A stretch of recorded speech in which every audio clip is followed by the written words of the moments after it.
Hey you. So lately a lot of people from the Eternal Return community have been checking out the original Black Survival game, and I just wanted to cover some key differences since a lot of people are approaching this game the same way you would approach Eternal Return, and that simply just is not the case. So there is a bookmark tab in this game. This bookmark tab is really only useful for theory testing. It's not actually very applicable to what's happening in the game. Part of the problem with Black Survival is that you're almost never guaranteed to get your build the way you want to get it. Usually in higher level lobbies, you get contested out. And even in lower level lobbies, you get contested out. Sometimes somebody's just has a more smooth route than you do. And that's normal. I'm not saying you shouldn't route. Making routes, practicing routes that you see, and trying out new things will help you learn more of the game. It'll help you learn more crafting recipes, and it'll help you learn how to path well. But it is not like Eternal Return where you can force a build to happen. In Eternal Return, items have certain stats that complement what your characters are doing. In this game, items are all stat sticks for the most part. There's like a couple of key differences, but for the most part, the items in this game just give you armor. Right? They give you armor, they give you attack if they're a weapon. There's no spell amp, there's no...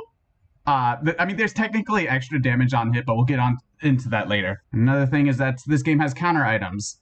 So for example, Imperial Burgeonet does minus 10% damage taken by blade, whereas Helm Banneret does minus 10% damage taken by stab. There's also various other passives, but for the most part, any character can just pick up any item and just run with it. Another key difference is that legendary items in this game are not baked. So in Eternal Return, typically a lot of legendary items don't complement what you're doing. In this game, if you see a legendary item, you can probably just take it. When it comes to weapons, it's mostly the same deal. A couple of them have a couple of special passives, but for the most part, they're all just damage on a stick. Some of them have more attack than others, some of them have a cool passive. You pretty much just make whatever weapon. Another question I get is what's good food and what's bad food? The biggest difference is that, unlike in Eternal Return, where you cannot consume all your food quickly, in this game, food is food. You take whatever you can get. Yes, there's like some higher quality food that heals you for a bunch, which is handy for final area. But for the most part, you just take whatever it is. You don't skip anything like you would in Eternal Return. So if you come across like garlic bread, for example, you just make it. Right? Unless if you can reliably get soy sauce for this, which is technically higher quality and gives you more food. It's not something that you force. You just work with what you're given. Another key difference is that most items in this game stack up to 10. There are a couple exceptions. For example, most of these exceptions are for balance sake. So for example, I cannot stack boiling water up to 10. So the moment I try to go past 6, it just makes another stack. And unlike Eternal Return, you can't just like click and drag and make these go on top of each other. That's not a thing in this game. Another difference is that resting doesn't do much. Unlike in Eternal Return, where you can just rest all the way up, resting actually only recovers 4 stamina. It's actually 5 stamina here because I'm on green cell. That's just how this works. And I can only choose one. I don't get both health and stamina at the same time. Same thing goes for healing. I only get 2 at a time. So another thing to talk about is the stamina system in this game. You don't use stamina to use abilities. Abilities are always free.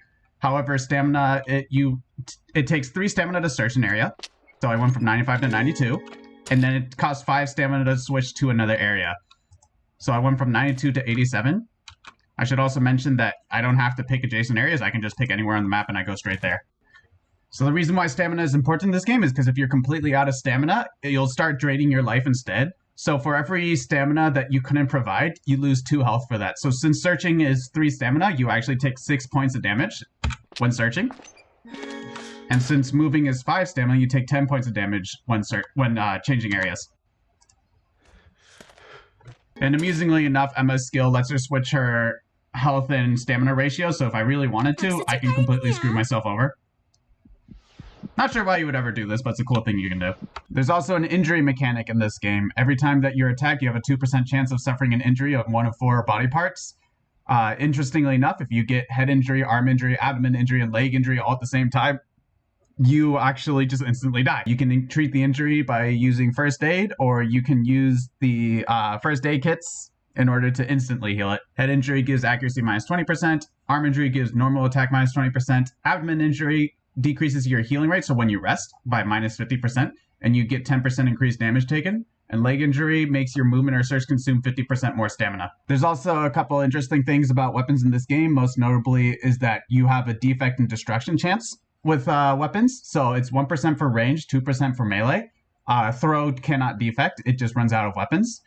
Unlike throw, which automatically replete itself like it does in Eternal Return, once you run out of thrown weapons in Black Survival, you're completely out. If you roll the defect chance twice on a weapon, so let's say you roll the defect chance and then it becomes defective, you roll it again, your weapon's completely destroyed, you have to make a new weapon. Making two, 3 weapons in a single game is not uncommon. Blade and blade stab weapons have a dual chance. Every time they attack, they have a 3% chance of reducing the overall effectiveness of the weapon by -1 attack. Usually this means for blade that they have to make a second weapon if they dull too much. And since everyone's confused about what guard is, a lot of people ask why are they guarding. So basically, guard is your opponent's miss chance. There is no miss in this game, except for Dylin's ability. Basically, at D, you have an 80% accuracy, so 20% of the time your opponent will guard. That's how that works.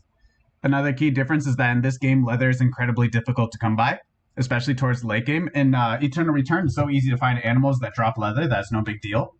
However, in this game, the only animals that drop leather are the hunting dog and bloodhound. Everything else will not drop leather no matter what. The only exception is that the icebox supply has a 3% chance of dropping leather, I believe. In which case, bear, gorilla, crow have a 3% chance of dropping leather. You don't count on it. Another key difference is Dr. Wickline. In Eternal Return, you can actually predict where Wickline will go to.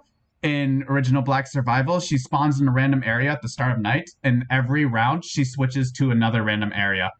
That's pretty much it when it comes to covering the basics of the differences between Eternal Return and Black Survival. I highly suggest some of the Eternal Return content creators create their own version to help Black Survival players get into Eternal Return much easier. If you have any questions, leave some comments down below. I'll be reading through all of them. I'll be answering every single one that I can. And with that, peace.